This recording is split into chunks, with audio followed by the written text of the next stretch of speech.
Assalamualaikum warahmatullahi wabarakatuh. Salam Waalaikumsalam warahmatullahi wabarakatuh. Selamat pagi, Om Swastiastu.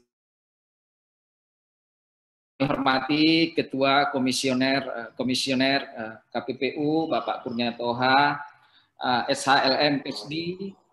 Yang saya hormati juga narasumber kami juga Profesor Ningrum Natasha Sirait. Sebagai dosen saya juga ini, izin Pak Ketua, beliau dosen saya juga ini Pak Ketua. Yang saya hormati juga Ibu Rosmalinda juga dari dosen USU. Yang saya hormati juga teman-teman dari KPPU Kanwil 1, dan di sini juga yang saya hormati seluruh pesertanya, ada dari mahasiswa, ada dari pelaku usaha, ada juga dari Biro Hukum Provinsi Sumatera Utara. Saya juga Pak Ketua, saya undang juga biro-biro hukum di kabupaten kota yang ada di Provinsi Sumatera Utara. Ketua dalam kami kepada Kanwil dan kepada seluruh staf agar mengaktifkan bagaimana sosialisasi persaingan usaha dan apa kegiatan kita semasa COVID ini, sehingga kami mengambil judulnya relaksasi hukum persaingan masyarakat bertanya-tanya sebenarnya yang dilakukan KPPU pada saat masa COVID ini seperti apa. Dan yang kedua adalah ini kerjasama antara KPPU dengan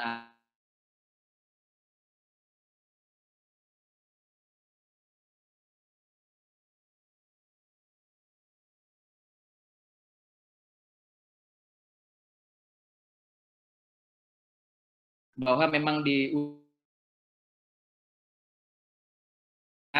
Profesor Mengabdi melakukan juga kegiatan yang kerjasama dengan Kanwil 1.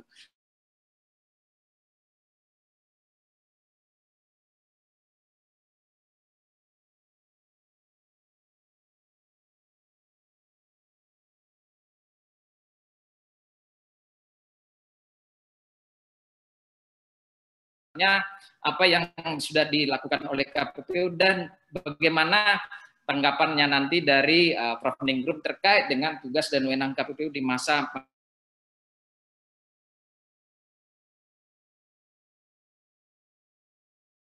ke Pak Kurnia Toha selaku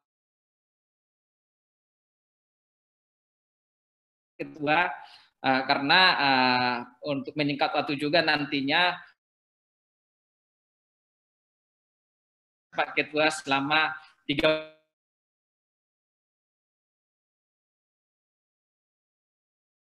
peserta yang hadir, mohon nanti pertanyaannya ditulis saja dalam ini di dalam chatnya, sehingga nanti saya bacakan tanpa perlu nanti bertanya sisi A, si B, si C, langsung pertanyaannya ditulis saja, nanti saya langsung kita tanyakan kepada dua narasumber yang sudah hadir pada pagi hari ini. Untuk itu waktu dan tempat Pak Ketua dan Prof. Ningrum, yang pertama menyampaikan materinya langsung saja yang kami hormati Pak Kurnia Toha, SHLM PhD, langsung menyampaikan paparannya. Silakan Pak Ketua. Mohon izin, masih suaranya Pak Ketua? Baik, Assalamualaikum warahmatullahi wabarakatuh. Pertama-tama saya ingin mengucapkan terima kasih kepada USU yang telah sangat aktif bekerja sama dengan KPPU dalam rangka kita mensosialisasikan dan juga Prof. Ningrum yang selalu aktif membantu KPPU. Jadi Sumatera Utara ini sebenarnya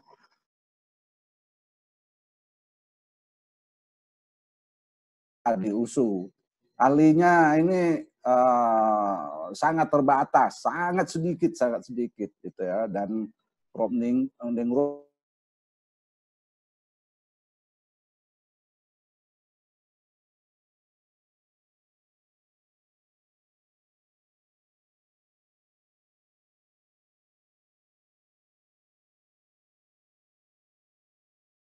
karena dokter beliau memang bidang hukum persaingan usaha. Jadi kalau di Amerika itu kalau seniornya itu ada Areda, ada Posner. Nah, beliau itu Indonesianya lah itu. Jadi ini serius, saya nggak.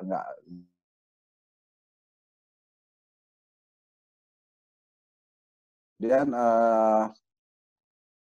jadi teman-teman di Sumatera Utara tentu juga di pusat, tapi kalau sekarang mungkin kalau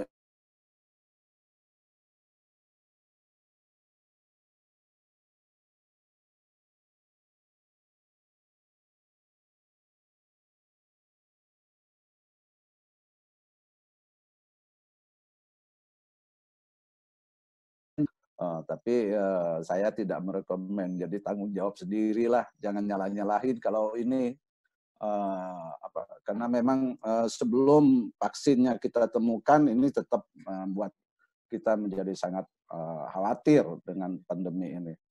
Baiklah, saya ini mulai saja presentasi saya supaya nggak panjang-panjang. Ini screen-nya dari saya atau dari sana ya? Dari sini Pak.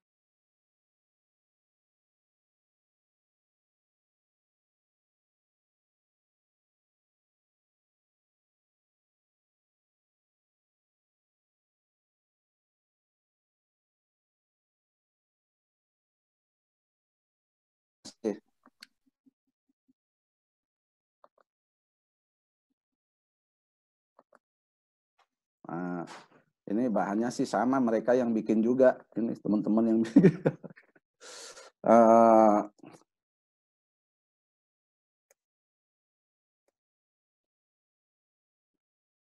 Mungkin ini ya menegakkan hukumnya.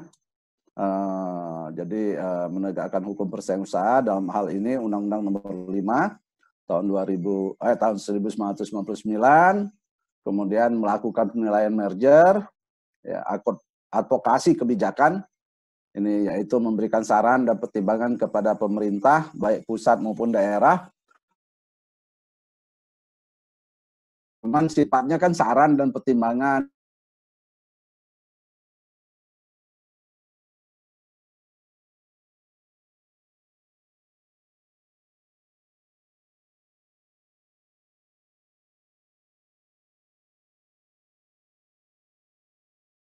Dan biasanya kalau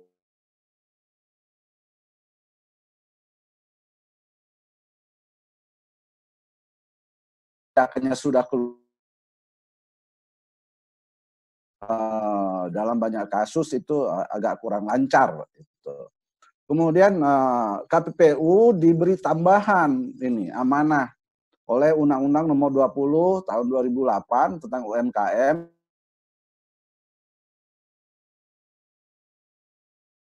Dasarnya bukan Undang-Undang Nomor 5, tapi Undang-Undang Nomor 20 Tahun.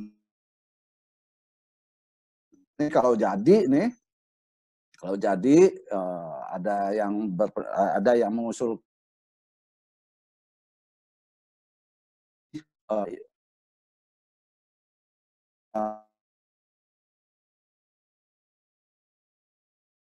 agar pemberian kuota kepada perusahaan-perusahaan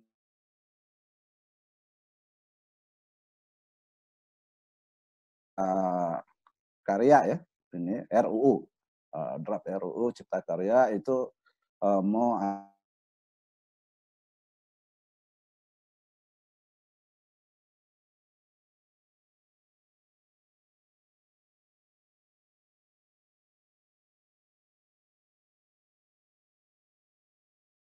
kurang fair menurut ini. Nah, kemudian jenis pelanggaran ini bagi teman-teman, Bapak Ibu semuanya yang sudah mempelajari Undang-Undang Persaingan Usaha, tentu ini nggak asing lagi, yaitu merupakan perjanjian yang dilarang ya. Itu macam-macam, ada oligopoli, penetapan harga, pemboikotan, predatory pricing, perjanjian tertutup dan lain-lain. Kemudian ada kegiatan yang dilarang yaitu monopoli, monopsoni, penguasaan pasar dan persekongkolan. Kemudian penyalahgunaan posisi dominan. Ya, jadi yang disalahkan itu bukan posisi dominannya, Tapi penyalahgunaan posisi dominan. Ini kadang-kadang kita agak memang sosialisasi ini masih perlu sekali dilakukan.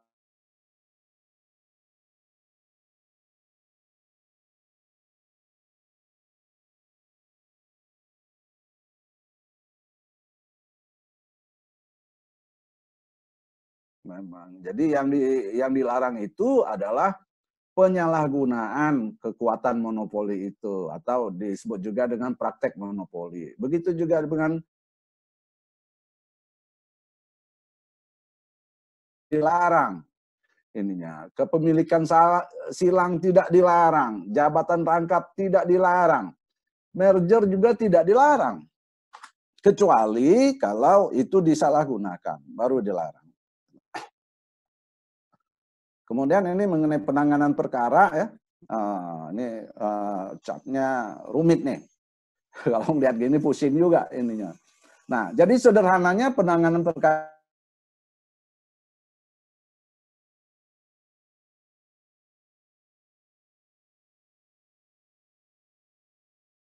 ininya. Jadi ada dua seperti itu ya. Jadi dari ini inisiatif atau dari laporan. Nah, dari inisiatif dan laporan ini apabila menemukan satu bukti, terdapat satu bukti, maka diteruskan ke penyelidikan. Gitu. Dan proses penyelidikan ini adalah proses mengumpulkan minimal 2 bukti. Ya, minimal terdapat 2 bukti. Nah, kalau itu baru kemudian dilakukan pemberkasan. Ininya. Nah, setelah pemberkasan itu kemudian baru kita lakukan pemeriksaan pendahuluan. Akan dilakukan apabila minimal ditemukan 2 alat bukti. 2 alat bukti ini apa aja? Nah, bukti-bukti di dalam hukum persaingan usaha itu mirip dengan hukum acara pidana ya. Jadi ada bukti saksi, bukti keterangan ahli, surat atau dokumen, kemudian petunjuk, dan keterangan pelaku usaha. Jadi kalau di dalam hukum pidana itu keterangan terdakwa, maka di kita itu berubah menjadi keterangan pelaku usaha.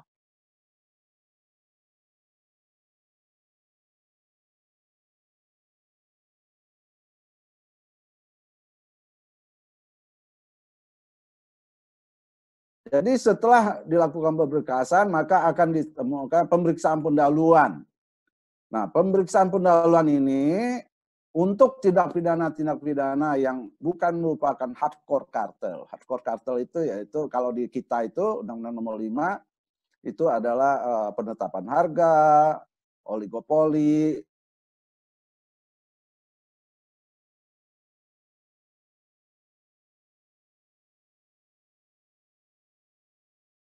kecanggihan nih yang bikin jadi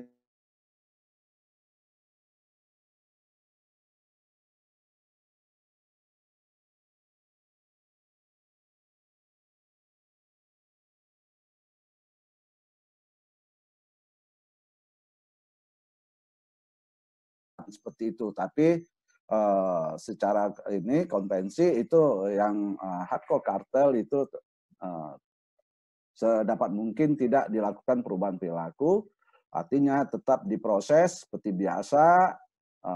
Kemudian setelah pemeriksaan pendahuluan itu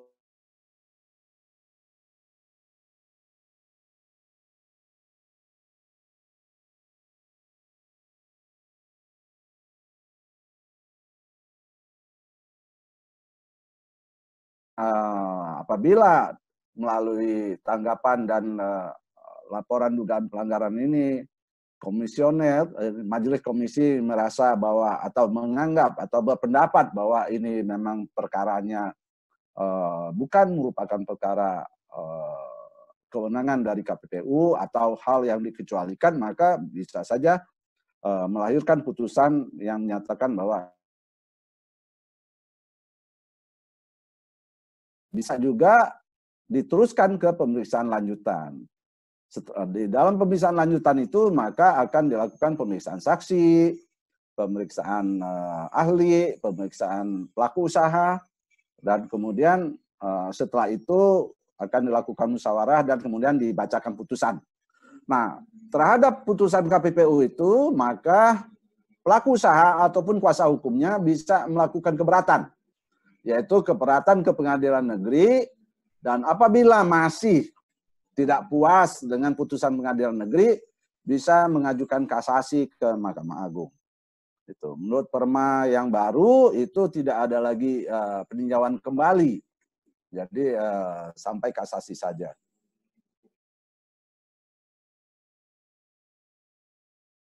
Kemudian ini ada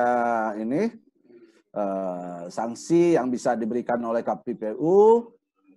Itu diatur dalam pasal 47, penetapan pembatalan perjanjian, perintah penghentian integrasi vertikal atau penjalanan posisi dominan, kemudian penetapan pembatalan merger dan akuisisi.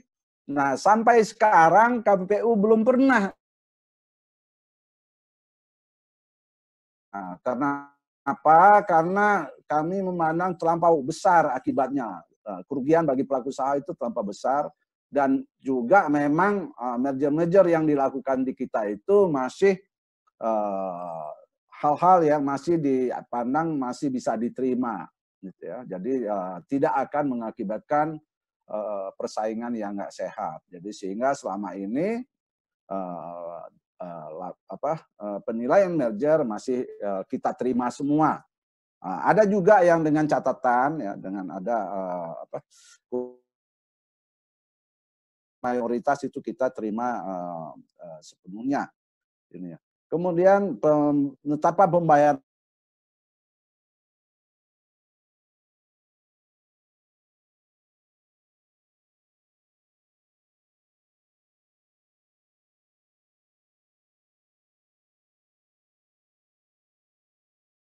untuk menjatuhkan ganti rugi tentu dengan alasan-alasan yang masuk akal, ininya besarnya juga masuk akal tentunya, dan punya alasan yang kuat gitu. Kemudian pengenaan denda dari 1 miliar sampai 25 miliar. Nah, denda ini termasuk yang paling kecil ya di antara berbagai negara. Denda yang bisa kita jatuhkan itu masih termasuk kecil. Ininya. Walaupun demikian ini saja sudah berat pelaku usahanya ya. Ininya. Tentu kalaupun naik ya tidak diobral lah, karena memberi denda itu sebenarnya menghukum itu saya sering menyampaikan bukan sesuatu yang enak sebenarnya menghukum itu. Ininya. Itu yang membuat saya ragu-ragu kalau mau ikut gitu ya, mau ikut jadi komisioner KPPU. Salah satu yang membuat saya ragu itu adalah mengenai menjatuhkan sanksi kepada siapa saja. Ini. Bahkan ada teman-teman yang mendorong saya menjadi hakim agung, saya nyerah aja lah. Saya bilang, kalau hakim agung terlalu berat, kalau menghukum orang masuk penjara itu, waduh, apalagi kalau menghukum orang hukuman mati itu, waduh, nyerah saya. Itu nggak sanggup kita ya. Ininya. Karena ini bukan seperti ngitung matematik itu. Alat-alat bukti itu bisa macam-macam juga itu. Ininya. Bisa sangat clear, tapi bisa abu-abu, tapi abu-abu kadang-kadang jadi clear gitu kan, jadi agak ini juga gitu. Nah, kemudian pasal 48 ini sanksi pidana ya. Tapi sanksi pidana ini bukan KPPU yang menjatuhkan ini. Ini melalui proses pemeriksaan pidana biasa. Artinya kalau para pihak ini sudah dijatuhkan sanksi, dia nggak melaksanakan ya, dia nggak keberatan, tapi juga nggak mau melaksanakan, maka KPPU bisa menyerahkan ke kepolisian untuk diselidiki melalui proses pidana. Nah, putusan KPPU itu akan menjadi bukti permulaan, itunya. Menurut peraturannya begitu. Tapi ini terus terang juga belum pernah kita lakukan. Gitu. Jadi KPPU belum pernah melaporkan pelaku usaha masuk ke pidana. Itu belum pernah ininya. Kita masih inilah. Jadi kalau ada pihak yang mengatakan bahwa kita ini seolah-olah senang memberi putusan kepada pelaku usaha, itu salah besar itu. Ininya. Kalau kita senang, kita bisa membatalkan merger, ya. Kalau kita memang senang, kita serahkan aja ke polisi yang pada bandel. Kan banyak yang bandel ini. Pada nggak bayar denda itu, banyak itu. Kita serahkan aja ke polisi sehingga menjadi pidana. Nah itu kita tidak lakukan itu ya ininya. Karena kita juga merasa, saya pribadi itu berpendapat bahwa pelaku usaha itu hal yang sangat penting bagi negara. Nggak ada negara maju tanpa campur tangan dari pelaku usaha. Nggak ada negara sejahtera tanpa campur tangan dari pelaku usaha. Jadi pelaku usaha yang maju, pelaku usaha yang untuk maju itu dia harus menang bersaing itu. Nggak bisa. Zaman sekarang nggak bisa protek-protek lagi itu. Jadi untuk dia maju dia harus menang bersaing. Nah, harapan kita justru pelaku usaha kita ini memang unggul itu. Jadi dia menang bersaing dari pelaku usaha, bukan hanya pelaku usaha dalam negeri, tapi lebih-lebih lagi dengan pelaku usaha di luar negeri. Karena kalau dia kalah bersaing, dia akan bangkrut. Kalau pelaku usaha dalam negeri bangkrut, maka kita akan tergantung kepada pelaku usaha luar negeri. Dan ini bahaya bagi rakyat semuanya dan bagi negara. Nah, kemudian relaksasi nih, istilahnya mungkin ini ya, ini jadi top bahasa-bahasa relaksasi ini. Ada yang nggak senang dengan istilah relaksasi, ada ya inilah apa, mungkin agak kebijakan yang agak ini ya, agak menyesuaikan dengan kondisi itu ininya. Jadi penyesuaian kebijakan penegakan hukum mungkin itu lebih ini daripada relaksasi. Kalau relaksasi seolah-olah dilonggar-longgarin gitu ininya. Padahal kita menyesuaikan dengan kondisi pelaku usaha pada masa krisis ataupun pada masa pandemi seperti yang terjadi pada saat ini. Jadi pada awal-awal bulan 3, bulan 4 KPPU itu sudah menekankan bahwa kita lebih menitik beratkan kepada proses pencegahan sebagaimana juga menjadi janji dari semua komisioner waktu fit and proper test gitu. Jadi waktu fit and proper test kami ini berjanji akan menggalakkan ini pencegahan, dan ini tentu janji kami ini kanwil-kanwil itu harus melakukan. Jadi jangan dikit-dikit jadi perkara, jangan dikit-dikit jadi perkara. Pas saya bahas turun lagi, bilang cukup bukti, pas dibahas nggak cukup bukti, belum cukup bukti. Nah itu ini saya harapkan sebelum masuk ke rakor-rakor itu sudah mateng. Jadi di teman-teman di ini itu di investigator di ini itu sudah mateng dilihat buktinya satu-satu. Ini masuk bukti keterangan saksi apa bukan, keterangan ahli atau bukan, surat atau jadi nggak semua kertas, nggak semua dokumen masuk jadi bukti dokumen. Nggak apa saja yang dibilang oleh saksi itu jadi bukti. Jadi bukti itu kalau dia mendukung dalil kita. Ya, nah itu lebih ini ya, lebih ini lagi kita ini. Nah, itu yang kita lakukan bahwa kita meningkatkan ini program-program pencegahan.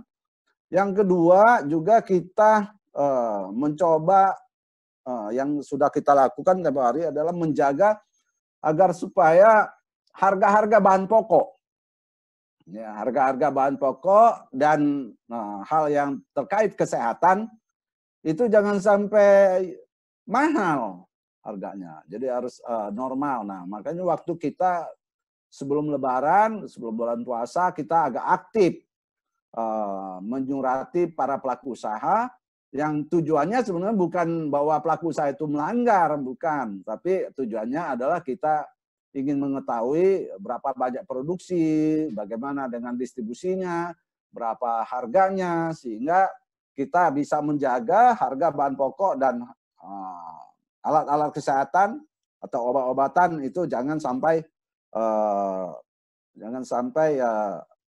naik atau dengan harga yang tidak wajar. Kemudian KPPU juga masa pandemi ini menerapkan pemeriksaan secara online.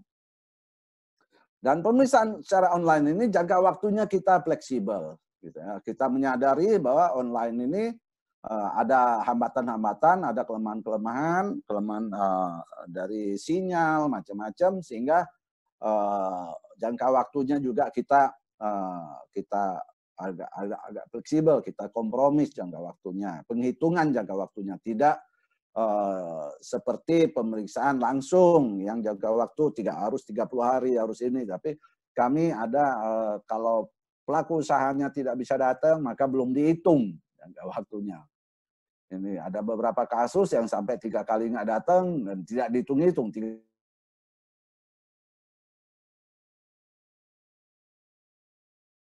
hitung. Kemudian juga kita menerima juga ya. Jadi kita masih tetap menerima notifikasi merger, ya, itu ininya. Tentu sepanjang itu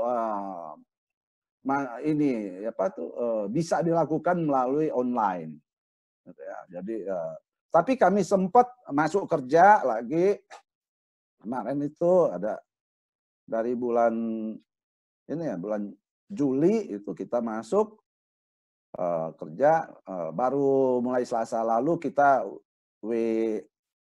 WFH lagi gitu. Kemudian kita juga melakukan perubahan di dalam proses pemeriksaan merger yang sebenarnya nggak perlu berubah sebenarnya, peraturannya nggak perlu berubah sebenarnya. Jadi di dalam peraturan KPPU sebenarnya yang diperiksa dalam merger itu adalah ada 5 poin ya. Itu adalah mengenai pangsa pasarnya, ya, itu berapa besar pangsa pasarnya, ada barrier to entry, kemudian ada efisiensi, ada akibat ataupun pengaruh dampak, itu kemudian ada mengenai fail company ataupun bankruptcy. Nah selama ini teman-teman ini memeriksa semuanya tuh, sehingga lama. Padahal di dalam syaratnya itu ada kata dan garis miring atau. Jadi sebenarnya begitu pangsa pasarnya kecil ya udahlah. Nggak usah tanya-tanya lagi barrier to entry dan semacamnya. Ini orang cuma 0, sekian persen pangsa pasar gitu. Jadi itu bisa cepat. Tapi teman-teman ini nggak percaya bahwa itu nggak apa-apa. Ya udah kita terpaksa mengeluarkan pedoman baru itu ya ini bahwa ada istilahnya pemeriksaan sederhana. Nah, pemeriksaan sederhana itu jadi semua notifikasi merger yang masuk itu masuk KPPU harus menetapkan ini bisa nggak diperiksa secara sederhana. Gitu. Jadi kalau sudah diperiksa sederhana itu 14 hari selesai ininya. Ya, jadi itu dulu. Bisa juga untuk mempermudah itu mungkin kuasa hukumnya dari awal dia sudah bilang ini cukup diperiksa sederhana. Karena begini alasannya. Nah, itu lebih gampang lagi untuk KPPU-nya, lebih mudah bagi KPPU-nya untuk mengambil sikap apakah ini harus diperiksa secara sederhana atau tidak. Tapi patokan awalnya adalah mengenai pangsa pasarnya. Ya, ini pangsa pasarnya berapa besar ininya, baru kalau dia kecil udah ininya. Atau kelihatan barrier to entry-nya nggak ada, ya udah ini aja. Langsung kita nyatakan bahwa ini merger tidak masalah. Tapi kalau pangsa pasarnya sudah besar, kemudian HHI-nya besar, ya udah itu kita periksa secara menyeluruh. Nah ini bisa membuat sangat cepat sekali. Namun sisa-sisa pekerjaan yang lalu itu ternyata masih banyak itu. Itu yang saya mau kebut lagi sehingga bisa cepat tuh ininya. Itu kita dalam rapat 2 minggu yang lalu saya sudah minta itu supaya dipercepat ininya. Jangan nggak ada istilah pemeriksaan peraturan lama, peraturan baru, sama saja itu. Dari dulu juga bisa diperiksa secara cepat, gitu. Karena memang dari bukti yang awal yang kita terima itu dia nggak mungkin bermasalah, dari sisi hukum persaingan usaha. Kemudian kita sekarang sedang mengkaji apalagi kira-kira yang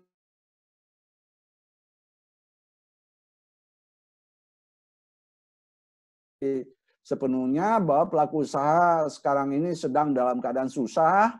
Nah, tentunya KPPU jangan kita menambah susah. Benar bandel lah gitu. Kalau salah-salah dikit yang sebenarnya ada justifikasinya, ya udah nggak usah. Ya kita itulah namanya. Nah, itu sedang dikaji ini ya. Mudah-mudahan dalam waktu cepat, harusnya sih udah cepat tuh, udah ada tuh.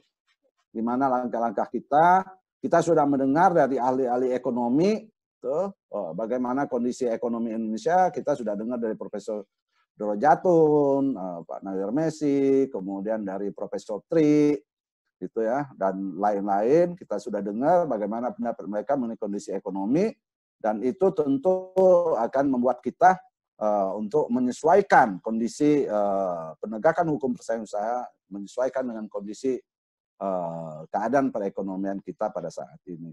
Kita juga sudah mengambil sikap bahwa semua perkara akan kita periksa secara rule of reason. Nah, dalam pemeriksaan rule of reason ini, kan seharusnya yang mendalilkan adalah kuasa hukum atau terlapor. Nah, tapi dalam prakteknya kuasa hukum ataupun terlapor ini masih jarang sekali mendalilkan ini.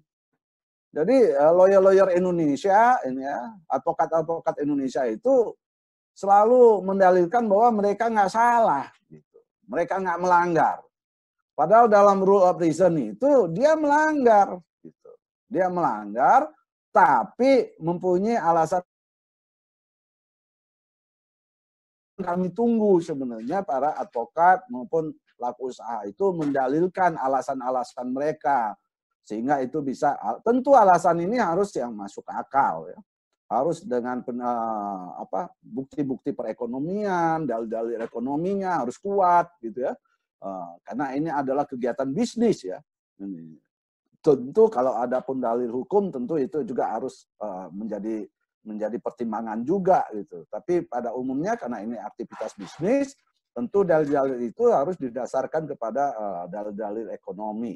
Nah, kalau dalil-dalil ekonomi ini bisa diterima, maka tentu kita bebaskan. Nah, karena kita masih jarang menerima dari para pelaku usaha, maka akibat COVID ini kita sudah mengambil keputusan bahwa KPPU di dalam memeriksa perkara yang akan mengambil inisiatif. Jadi komisioner yang akan mengambil inisiatif melihat apakah ada alasan-alasan yang bisa kita terima. Nah, kenapa mereka melakukan pelanggaran tersebut? Nah, ini adalah otoritas persaingan usaha di luar negeri ya. Ini yang Uni Eropa, mereka juga melakukan.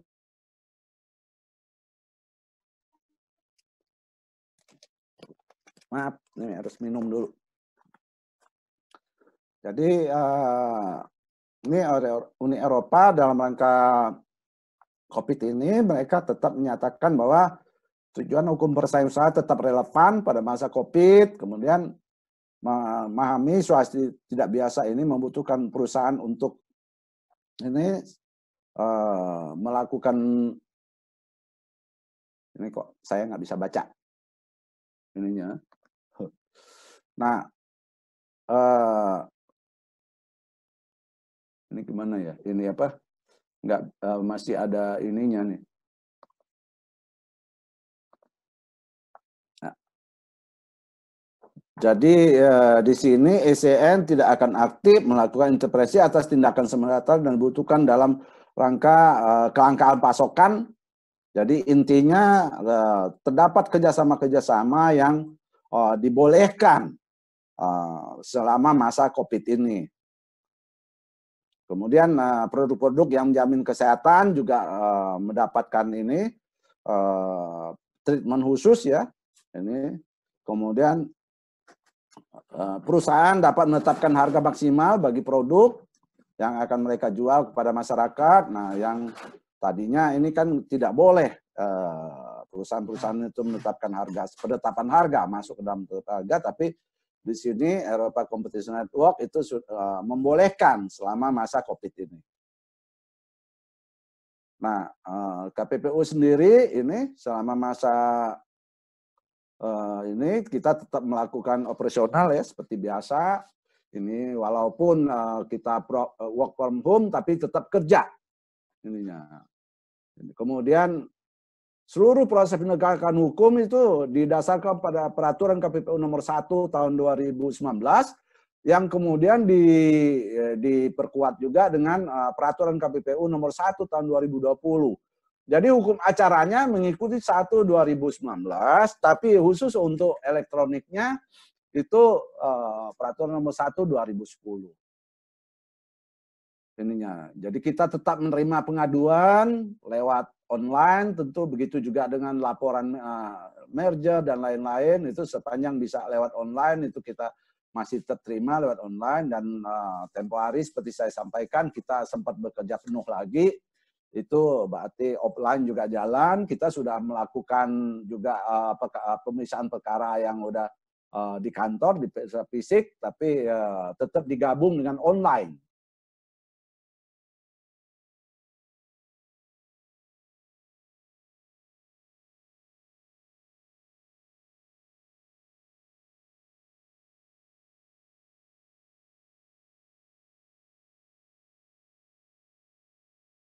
Pangan khususnya bahan pokok dan kesehatan itu jangan sampai ini harganya naik ya. Gitu. Kalaupun naik itu harus masih dalam rangka wajar. Gitu. Nah itu yang kita maintain. Jadi penekanan fokus kita adalah menjaga agar bahan pokok dan kesehatan, alat-alat kesehatan itu dan juga bahan-bahan kesehatan itu tidak melonjak harganya. Kemudian KPPU juga membenarkan ya, dalam arti membolehkan asal ada ketentuan yang membolehkan ini, tentu nggak melanggar peraturan lain itu, maka KPPU tidak akan mengambil tindakan terhadap penunjukan langsung ya, pengadaan barang dan jasa yang berkaitan dengan pangan dan kesehatan dan hal-hal yang berkaitan dengan pangan dan kesehatan tersebut. Kemudian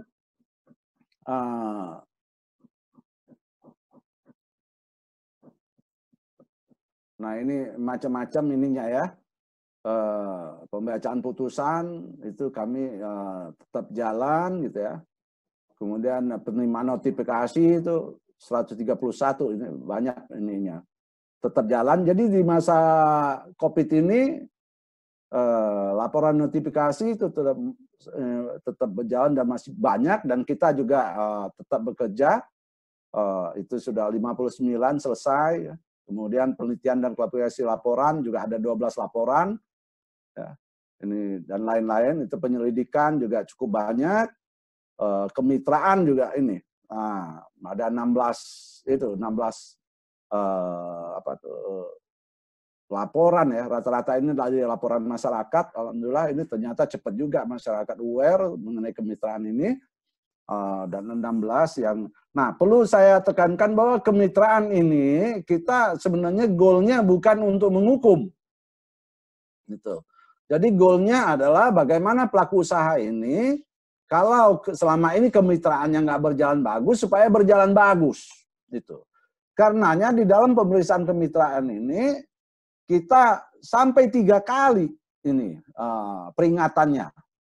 Jadi awal itu diperiksa kalau ada indikasi pelanggaran terhadap kemitraan, maka kita akan menyampaikan ini berkirim surat kepada para pelaku usaha itu untuk menyampaikan adanya dugaan pelanggaran tersebut. Nanti mereka itu akan memberikan tanggapan. Nah, setelah tanggapan dari pelaku usaha itu kita periksa lagi. Gitu. Kita periksa lagi, benar nggak ini bahwa mereka berubah, benar nggak bahwa mereka ini ternyata yang didugakan kepada mereka itu nggak benar. Nah, setelah kita periksa itu baru kemudian kalau ternyata dalam kenyataannya itu tidak sesuai, baru kemudian kita kasih peringatan pertama sampai 3 kali. Nah, kalau sampai 3 kali nggak berubah juga, ya mau gimana ini? Terpaksalah akan kita periksa itu melalui proses pemeriksaan seperti persidangan, itu yang kita lakukan. Nah, sampai saat ini belum ada yang kita periksa sampai proses ini. Jadi ada beberapa pelaku usaha yang mereka tanggapannya, responnya sangat positif sehingga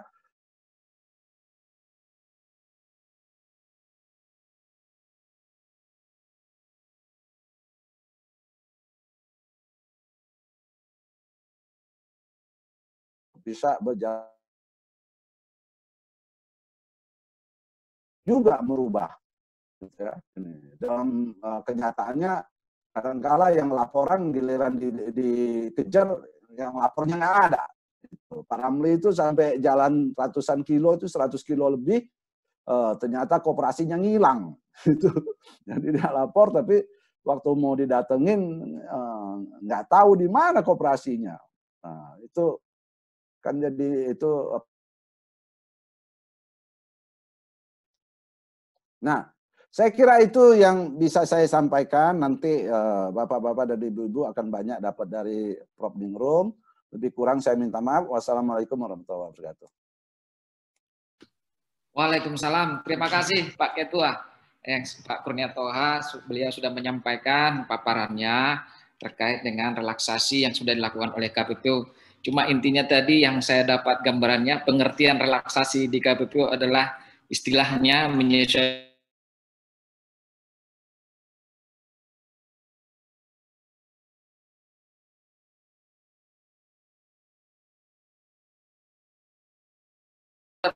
sendiri.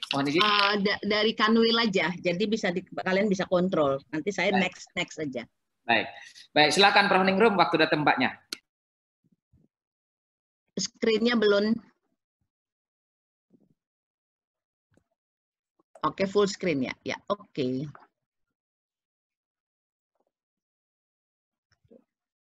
Selamat pagi, salam sejahtera bagi kita semuanya. Assalamualaikum warahmatullahi wabarakatuh. Pak KT, terima kasih sudah bersedia sharing. Kalau tahu ada bahan Pak KT seperti itu, pasti saya masukin tuh, ikut membantu mempromosikan sikap KPPU di masa pandemi ini. Kemarin press release-nya nggak begitu jelas, obscure. Jadi saya bilang ke Pak Ramli, ayo kita bikin dengan topik ini, sehingga sekarang sikap semua lembaga terlihat. Kita juga udah mendapat beberapa pertanyaan ini, dan ini harus kita respons juga. Bapak Ibu yang kami hormati, anggota atau peserta webinar, sudah ada 114 orang dari berbagai latar belakang. Terima kasih. USU mengadakan banyak pengabdian masyarakat, karena pernah dikritik, USU itu bikin apa sih kok nggak pernah ketahuan. Nah, salah satu sesuai dengan bidang keilmuan yang saya ajarkan. Terima kasih sekali. Untung ada KPPU, ada kanwilnya di Sumatera Utara, Aceh dan lain-lain. Jadi saya sarankan ya Pak Ramli bikin juga dengan Unsia, dengan berbagai universitas lain, pasti MOU-nya sudah ada. Jadi terasa gitu keberadaan lembaga-lembaga negara itu di daerah juga, maksudnya ada manfaatnya. Topik ini sebenarnya sudah pernah kami bahas dengan KPK, karena pasti semuanya lembaga akan merespons. Bukan hanya KPPU yang grogi di masa pandemi. Mohon maaf tuh barusan lagi Pak KT bicara, ada salah satu Abgakum ngirimin video ke saya. Menteri Agama lagi diserang karena menyikapin pandemi dengan melakukan XYZ, jadi dipanggil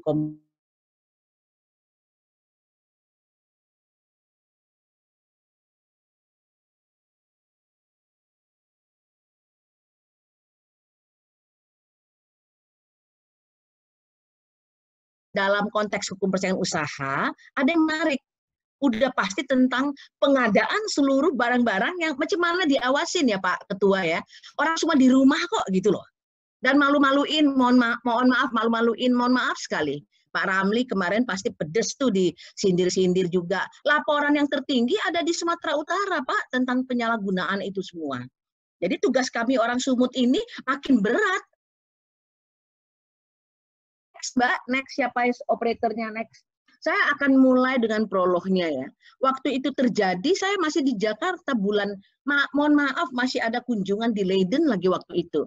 Dan kita ketawa-ketawa aja, masih kita di sana, kita pikir, oh apa sih itu pandemi itu? Enggak mikir begitu pulang masih bisa ke Jakarta dan nggak tahu apa itu tiba-tiba muncul statement dari World Health Organization itu ada global pandemi. Kalau katanya global pandemi pasti semua kena. Nah, menyikapin itu sebenarnya hebat juga. Presiden kita April kelang berapa bulan ya, dari Maret ke April langsung mengeluarkan 2 kepres berturut-turut. Saya fokus di nomor 12 ya. Yang menjadi fokus dalam hukum persaingan adalah pasti itu yang Pak Ketua tadi nyatakan itu. Kalau sudah ada melalui Kepres 12/2020 penetapan ini non alam, waduh, ini orang-orang hukum pasti akan sangat ribut ini, ya. Apa itu maknanya bencana non alam, udah? Dan kemudian alasan bencana ini menjadi force majeure, ini udah dibahas dengan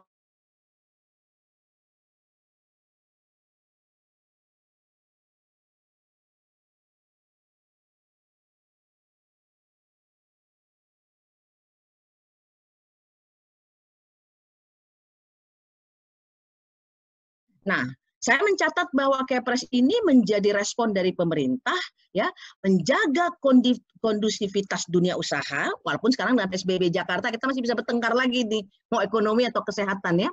Dan banyaklah relaksasi itu. Sekarang dengan tidak bermaksud menyindir ya, Pak Ketua ingat nggak waktu Pak Jokowi itu muncul dan bilang, oh yang leasing-leasing itu kita akan berikan relaksasi. Itu yang buat kebijakan di atas nggak nyampe ke orang kampung kayak kami di daerah, Pak. Jadi waktu ada orang datang konsumernya pergi ke leasing, mana dasar hukumnya, mana perintahnya? Nggak bisa, tetap aja dan menjadi efek sosial karena kan banyak ojek dilarang online dilarang beroperasi dan lain-lain.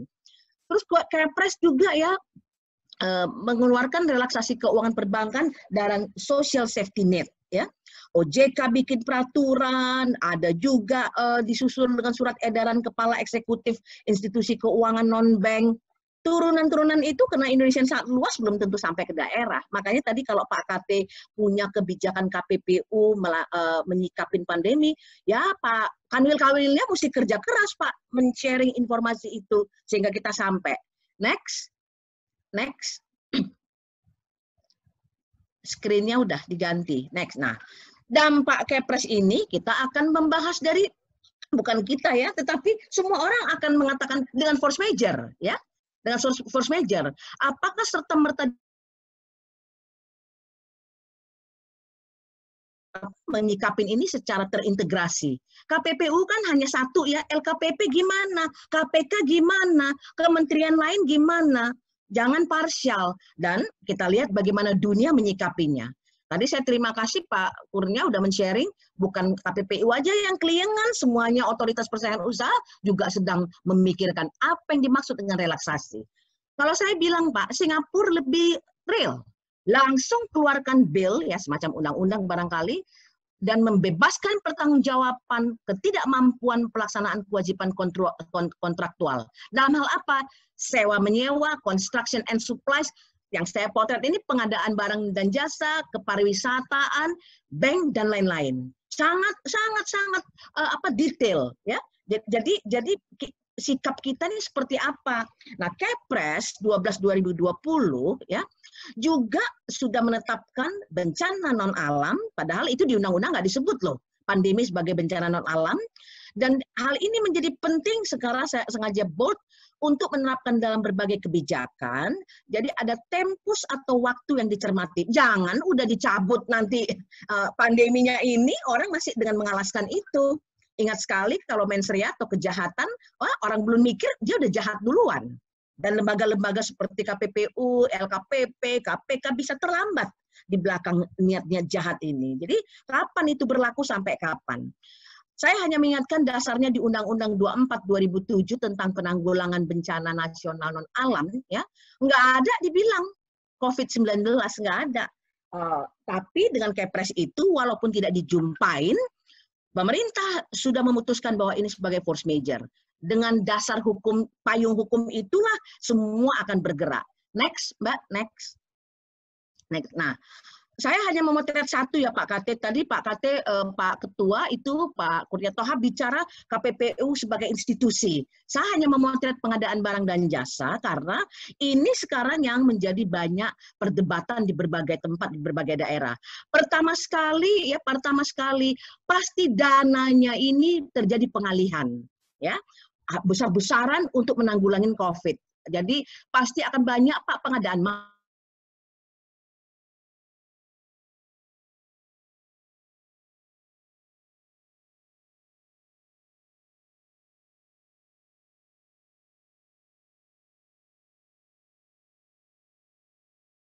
direncanakan sejak tahun lalu.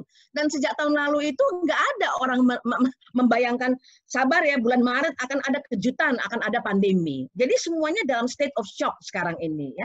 Nah, karena itu pertanyaan pertama saya adalah karena adanya pengalihan dana dari yang rutin, belanja modal rutin kepada ini, maka pasti penting sekali dokumen anggaran atau DPA, penting menjadi acuan untuk PPK dan lain-lain. Angka penerimaan dalam dokumen anggaran juga bisa meleset loh dengan sekarang ekonomi diprediksi menjadi resesi misalnya. Jadi banyak sekali daerah abu-abu yang kalau penegakan hukum tidak cermat bisa digunakan kesempatan dalam kesempitan gitu. Terutama pengadaan barang dan jasa. Next Mbak, next. Pak Randi, oke. Fakta yang ada saat ini. Oke Pak, itu dia yang saya bilang Pak Kurnia Toha itu ada di Jakarta, di daerah bisa memotret nggak ini, ya? Apakah jadi orang kemarin Pak Ramli buat FGD sosialisasi, saya ikut terlibat juga, ya banyak sekali Pak pertanyaan-pertanyaan orang di daerah yang sangat innocent, ya? Karena apa? Bagaimana ini? Apakah kami boleh menggunakan ini sebagai alasan force majeure untuk dikecualikan dalam pengadaan? Misalnya, Anda mau ikut prosedur yang patuh dan taat ajas pada hukum, lah korbannya udah berjatuhan, ya kan? Kan itu bagaimana yang relaksasi itu? Boleh tunjuk langsung, boleh. Tapi kan pertanyaannya Pak, bagi saya adalah siapa yang ditunjuk langsung? Apalagi sekarang ini di suasana pilkada. Mohon maaf ya, pasti akan ada relevansinya. Itu grupnya siapa, tim suksesnya siapa, yang apalagi kalau yang incumbent Pak akan turun lagi. Udah pasti. Nah, apakah bisa menjadi proses yang fair, yang jelas ya kalau tunjuk langsung agak susah kita mengatakan fair, tidak menjadi PMH, tidak menjadi perbuatan melawan hukum. Nah, saat ini yang menjadi catatan kami, ya, di riset kami adalah hati-hati di sini yang Pak KPK sampai membentuk satu unit khusus untuk mencermati tentang pandemi ini. Pertama sekali dari atas ya, itu pandemi itu betul nggak bisa force majeure absolut karena tidak ada di undang-undang, tapi udah ada Kepres. Kemudian pergeseran anggaran siapa yang monitor? Oh KPK senang sekali nih motretin ini. Kalau kita dengan KPPU dan persen usaha pasti pengadaan barang dan jasanya. Next. Nah, saya Pak nggak mau ngomongin yang KPK, nggak mau ngomongin yang LKPP. Saya hanya fokus di KPPU. Karena pengadaan barang dan jasa kan masuk di berbagai lini, ya kan? Kan banyak lembaga yang mencermati. LKPP pun ada ininya Pak, ada aturan mainnya. KPK pun ada aturan mainnya. Belum lagi nanti lembaga-lembaga lain. Tapi KPPU itu punya ciri khas sendiri yang memang bukan karena pandemi ya berperan. Itu ada pasal yang sangat terkenal, pasal 22 tentang larangan persekongkolan di dalam undang-undang. Betul sekali, inline sekali, bahwa tadi KPPU secara gamblang sudah mengatakan ini sikap kami. Ya, kemarin juga Pak Ramli saya lihat dikejar sama banyak orang. Apa maksudnya relaksasi? Ya, kalau ada slide-nya Pak Kurnia Toha kemarin ditampilkan, pasti terjawab semua, itu sangat clear sekali. Ini dia, penegakan hukum ini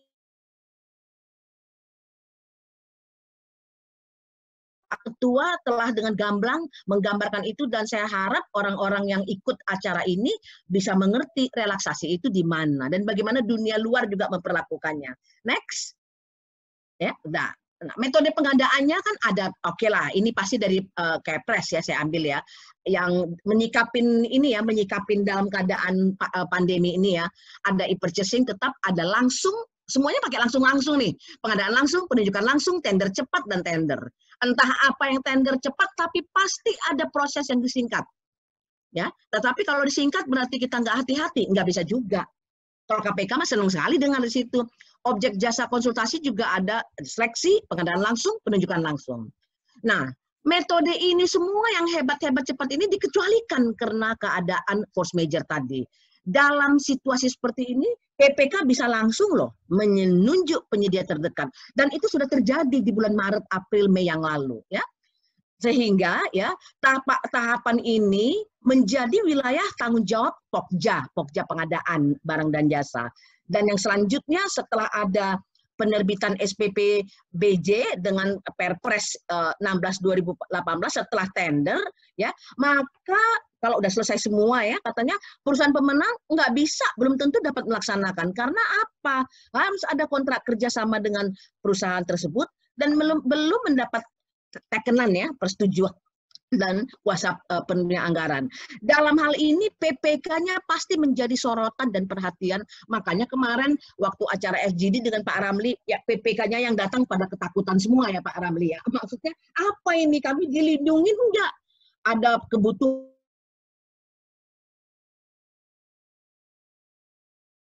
Perpres. Next slide. Jadi banyak complicated, banyak itunya ya, banyak ininya ya. Nah, ini beberapa aspek pemikiran ya. Hasil proses Pokja yang telah mengumumkan nggak harus selalu diterima oleh PPK. Nah, loh, PPK boleh menolak tidak menerbitkan.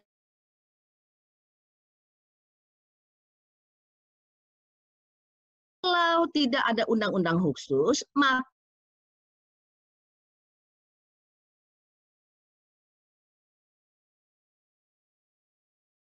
krusial orang pada ketakutan.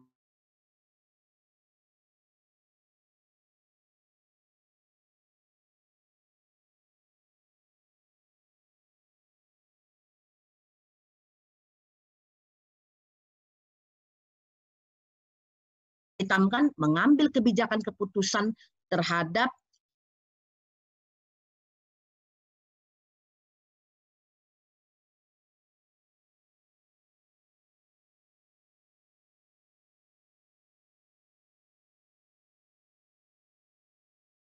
yang seenaknya. Saya senang tadi Pak Ketua mengatakan kami tetap mencermati dan melakukan penegakan hukum. Itu top. Kalau tidak Pak, semuanya akan udah relaksasi, kamu melawan Kepres, melawan Perpres. Kita ngeri aja Pak kalau udah dibilangin melawan aturan pemerintah. Padahal nggak bisa, tugas fungsi KPPU tadi udah dikasih tahu 3536 tetap terima laporan. Ngeri ya ini ya, membalance variabel-variabel ini semuanya, dan lembaga KPPU salah satu yang harus menerapkan itu di dalam realita. Benar nggak? Sebentar ini, kalau nggak jalan diributin.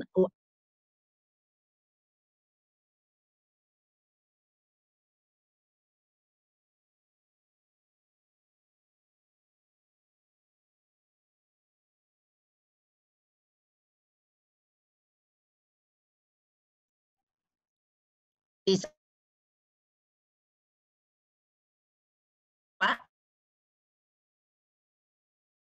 itu ada loh, saya sengaja menghitam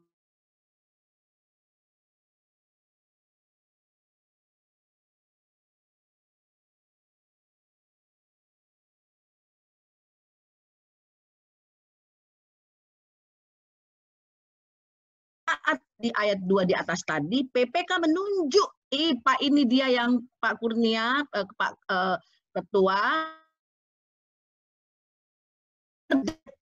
terdekat loh, teman dekat bisa, yang dekat rumahnya bisa, yang afiliasinya dekat untuk melaksanakan pengadaan itu, dan pelaku usaha lain yang dinilai mampu memenuhi kualifikasi. Artinya begitu, kemarin kan terjadi short supply ya, semua orang butuh, harga naik, itu hukum pasar berlaku, mekanismenya berlaku. Tapi bagaimana mungkin kalau misalnya dia punya barangnya, punya akses dan mengeksploitasi harga? Tentu KPPU harus masuk dan turun tangan di situ. Ingat kemarin PPATK mendapatkan hebat itu ya, dari aliran dana malah ketahuan pengadaan ventilator bermain dengan Nigeria dan lain-lain. Next, 56M itu kedapatan. Oke. Di Perpres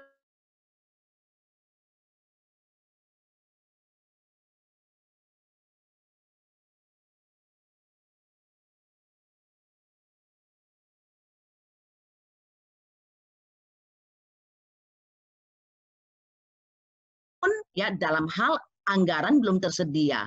Nah, ini menjadi pertanyaan juga bagi saya, Pak KT, ya. Kemarin Pak Presiden malah pada nyindir, uangnya nggak dipakai, baru sekian penyerapannya. Itu selalu cerita lama, sekarang udah September, mau dihabisin buat apa? Pandemi apakah udah menuju puncaknya atau sudah relaksasi juga, udah mau turun juga. Nah, itu dia. Jadi banyak hal-hal yang simpang siur yang mau dikerjakan nggak ada uangnya. Pimpinan kepala negara, kepala pemerintahan malah memberikan pesan yang agak nyelekit. Kenapa ini masih serapannya masih sedikit? Bikin dong yang padat karya, kan hal-hal itu mesti kita cermatin. Next slide. Ya. Nah, ini dia Pak, di dalam pasal 22 saya hanya mengingatkan kita kembali ke ranah kita. Ini memang kompetensi absolutnya KPPU, ya. Dan tadi terima kasih juga sudah disinggung tentang pemidanaan dan lain-lain. Di putusan MK dikatakan tidak ada ini, tidak masuk di sini administratif. Oke, fine, ya. Tetapi memang KPPU yang mengawal tentang aspek persaingan usaha yang sehat, ya, dan juga pelanggaran-pelanggaran dalam persekongkolan tender. Next slide. Jadi KPPU itu punya dasar hukum yang sangat kuat. Nah, sebagai seorang peneliti dan dosen, pasti Pak Ketua juga mesti saya ingatkan, hebat nggak itu Pak? 20 tahun berkiprah, ya, sebenarnya ada 2 dasawarsa, 349 kasus diputus, 80% tentang pasal 22 tentang persekongkolan tender. Apa nggak KPPU makin blunder ini? Akan banyak hal-hal yang dalam kutip daerah abu-abu dengan istilah relaksasi di tengah-tengah. Maaf ya, bagaimana orang yang di rumah saja bisa mengawasi orang di lapangan? Apa emang punya radar, punya intelijen seperti KPK dan PPATK? Kan belum tentu, ya. Nah, saya juga senang sekali tadi bahwa we are not walking alone. Nah, kita nggak sendiri deh, gitu ya. KPPU saya perhatikan juga sudah banyak mengacu kepada berbagai lembaga di seluruh dunia, misalnya OECD, ya, ANTEK. Rupanya orang itu juga punya pening yang sama dengan kita, ya, punya blunder yang sama. Tetapi dengan mengacu kepada praktek-praktek best practice di seluruh dunia, Bapak Ibu bisa melihat, ya, sampai pada satu pertanyaan. Nah, ini menggelitik Pak Ketua.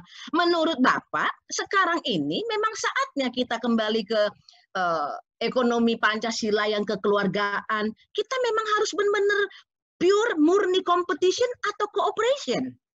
Nah, itu yang aku nggak tahu juga, nggak bisa jawab, karena ada kata-kata relaksasi, tapi berbagai organisasi itu sudah mengatakan ini common issue, kita sekarang mesti ini, ya. Jadi Bapak Ibu lihat ya, bukan hanya OECD atau ANTEK, semuanya lembaga-lembaga sejenis pusing menghadapi ini di seluruh dunia. Kalau Indonesia mah gampang, dasar filsafatnya memang udah nggak jauh dari pasal 33, tapi bagaimana cooperation yang nggak nakal gitu loh Pak. Yang nggak nakal, yang nggak ada ngatur-ngaturnya yang menguntungkan satu pihak tertentu. Next slide. Aduh, ini mohon maaf kecil, tapi Bapak Ibu bisa lihat saya mendapatkan beberapa informasi.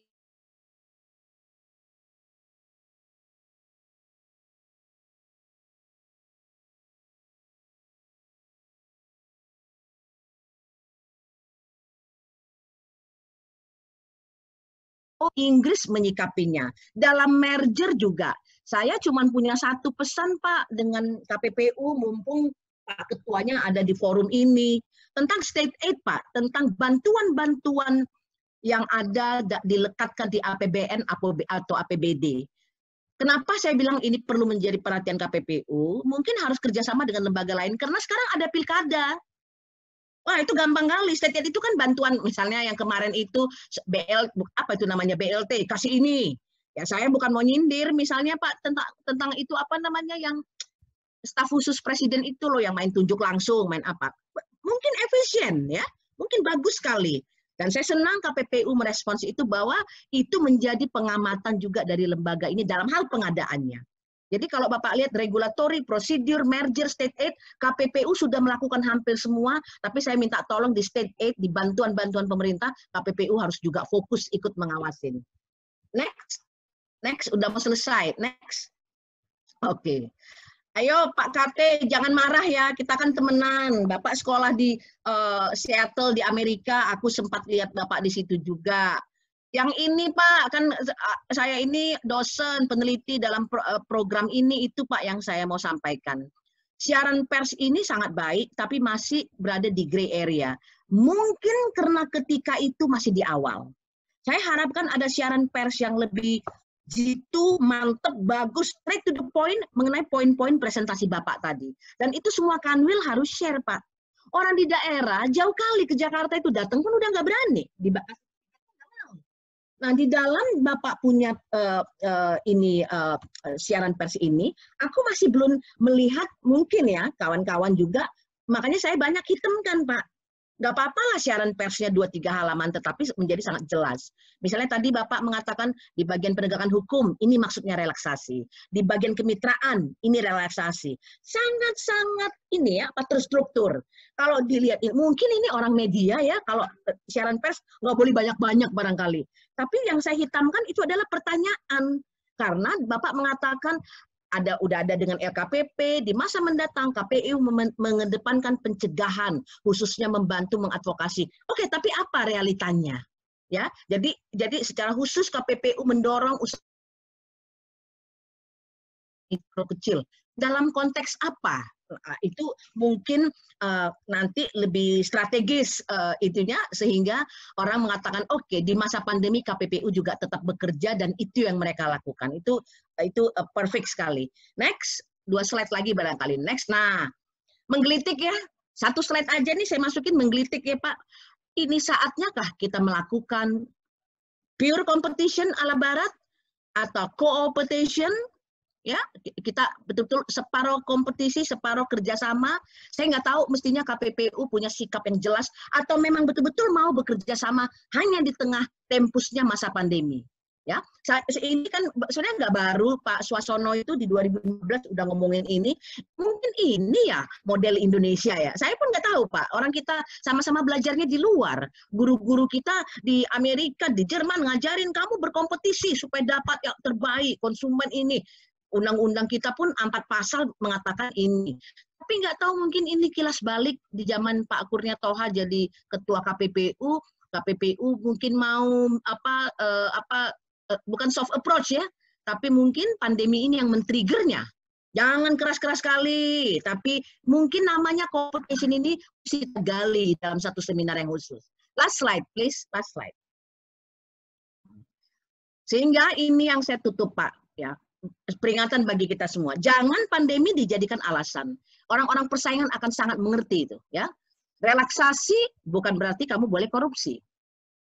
Perbuatan melawan hukum dengan menunjuk langsung vendor, markup, KKN, menipu jumlah item, aduh Pak, itu di Sumatera Utara.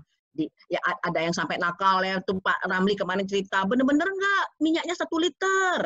Oke kan nggak kerasa, padahal itu orang susah. Kalau dikumpul udah berapa ton, kan gitu kan kita nggak tahu economic loss-nya ya. Kepres 12/2020 memberi kepastian hukum ya. Tetapi hati-hati jangan digunakan, ntar nanti ketemu di pengadilan ya, dan harus ada fine tuning Pak. Kalau bagi saya satgasnya KPPU tentang COVID ada, joint investigation, semua tetap melakukan tupoksinya, dan pertanyaan di F, kita memang mau co-opetition sekarang ini. Dan kalau udah berperkara apa boleh buat, ketemulah kita di pengadilan. Ya kan, akan ada putusan-putusan hukum yang mengatakan ya ini dan tidak. Last slide habis ya.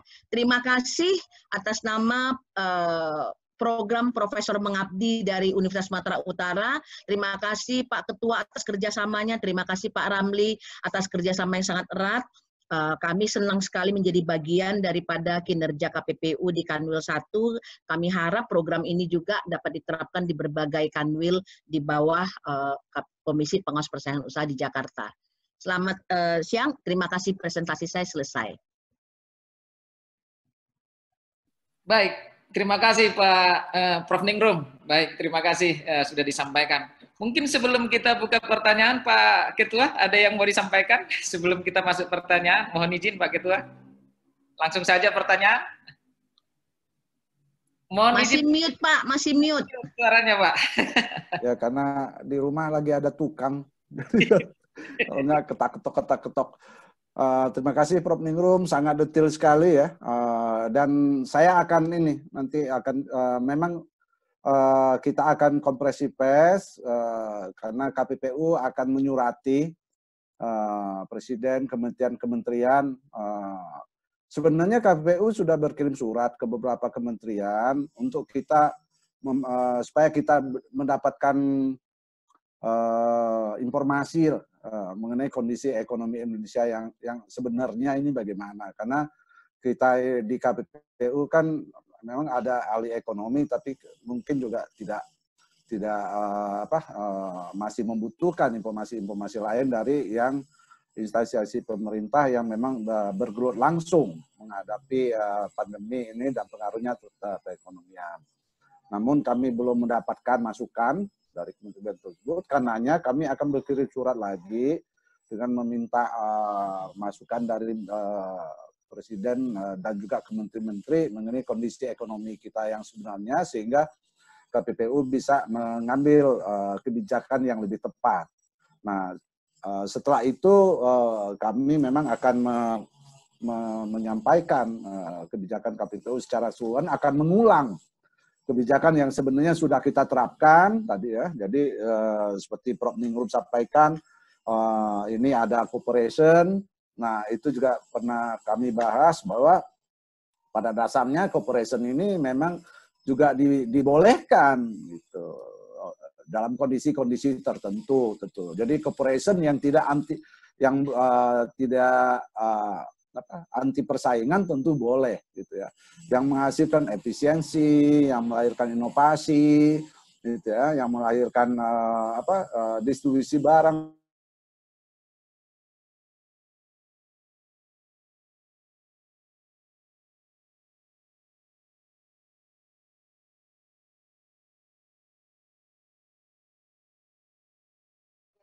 Terputus tuh kayaknya Pak Ketua. Terputus ya Pak Ramli ya? Terputus Pak Ketua, mohon izin Pak Ketua. Terputus. Kayaknya terputus deh Pak.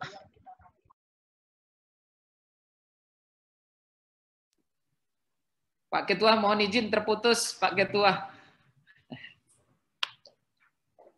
Telepon dulu sini lah. Hubungin lewat telepon Pak. Oh betul, udah out. Nanti tunggu masuk lagi aja. Ya, ya.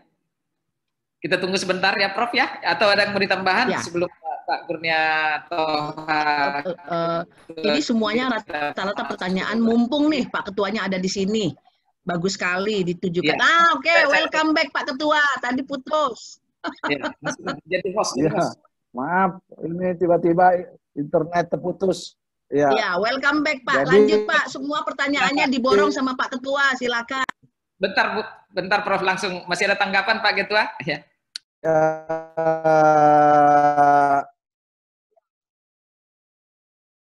Ya, terima kasih.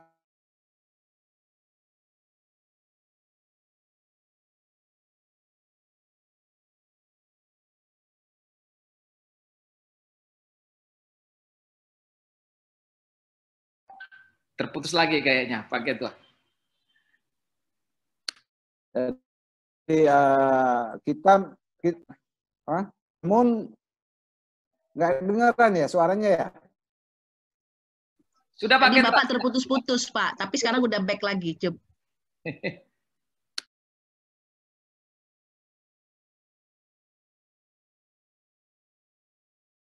Nggak masuk ya.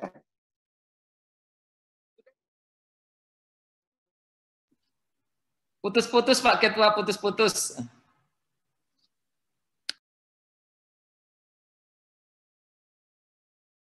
Terputus-putus ya. Iya.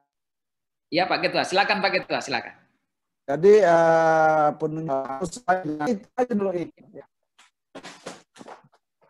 baik, langsung udah masuk. Nyambung Pak, udah nyambung. Udah ya, silakan. Langsung pertanyaan saja Pak Ketua, saya bacakan langsung saja pertanyaannya. Iya. Nah, pertanyaan pertama dari Dr. Rilawadi SHMKN ini soal ini dalam kenotariatan Pak Ketua. Dalam kenotariatan ini pertanyaan kepada Pak Kurnia Toha dan Prof. Ningrum. Dalam praktik kenotariatan khususnya dalam pengesahan badan hukum, PT maupun yayasan, pembayaran biaya PNBP-nya dilakukan melalui bank dan ini hanya bank BNI saja. Dalam hal ini perbankannya hanya satu bank yaitu Bank BNI 46 via aplikasi BNI. Tidak bisa melalui bank yang lain atau aplikasi lain. Mohon tanggapannya Pak Ketua. Apakah ini praktik termasuk dalam kategori praktik persaingan usaha tidak sehat atau praktik monopoli?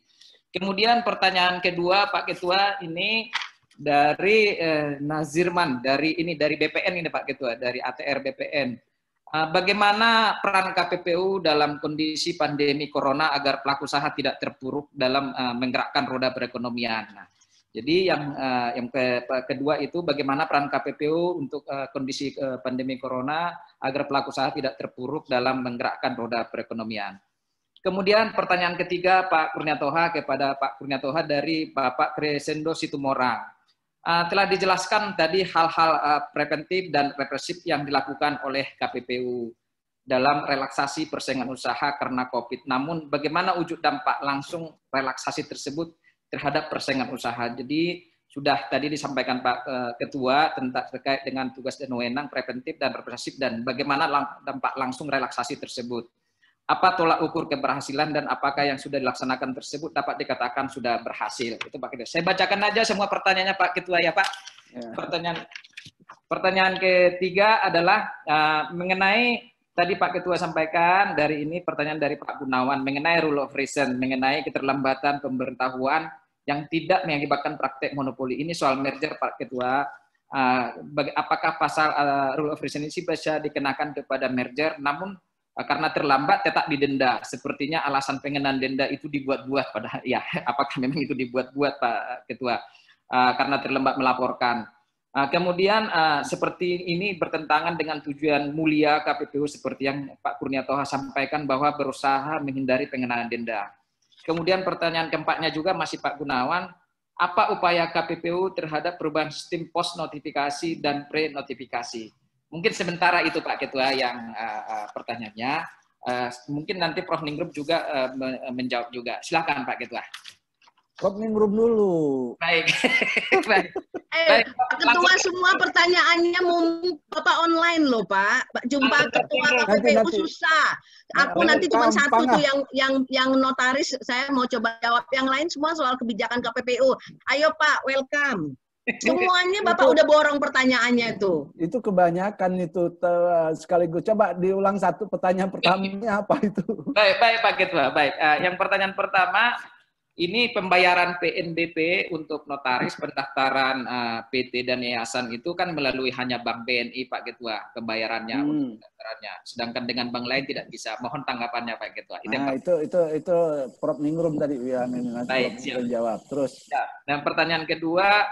Ini ada pasal atau pasal rule of reason mengenai keterlambatan pemberitahuan soal merger yang tidak mengakibatkan persaingan usaha tidak sehat, namun tetap didenda. Bagaimana pendapat KPPU terhadap keterlambatan melapor tapi tetap didenda? Padahal ini bertentangan dengan tujuan mulia KPPU. Mohon Pak Ketua.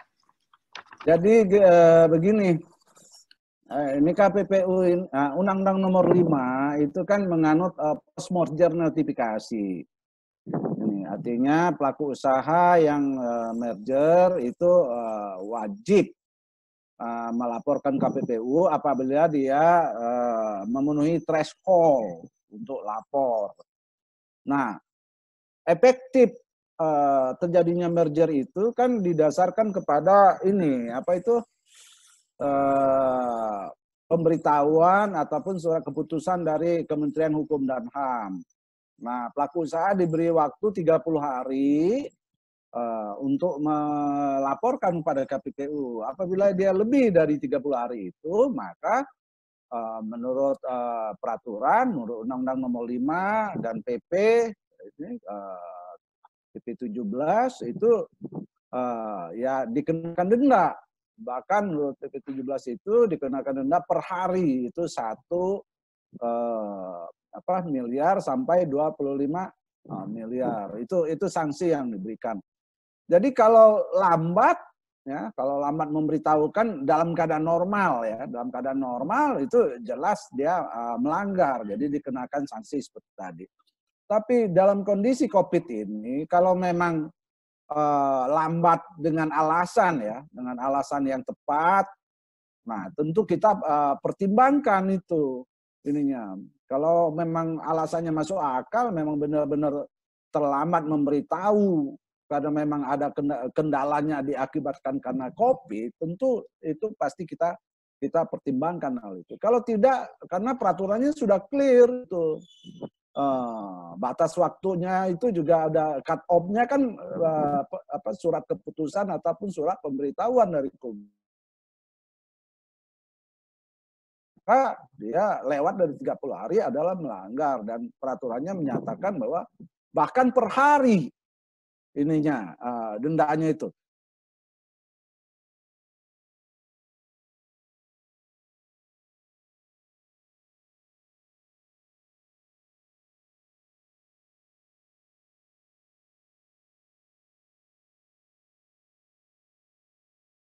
Nah itu.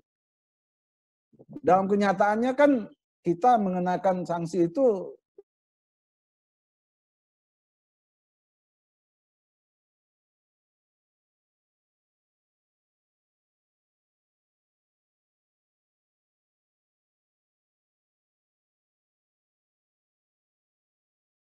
apanya sebenarnya, apa susahnya sih memberitahu gitu. Udah dapat surat dari Kumham ya, apa susahnya tinggal lapor aja gitu. Begitu lapor kan udah, walaupun bukti belum terpenuh, berkas-berkasnya belum penuh, udah lapor, itu sudah hitung sudah lapor pada tanggal itu.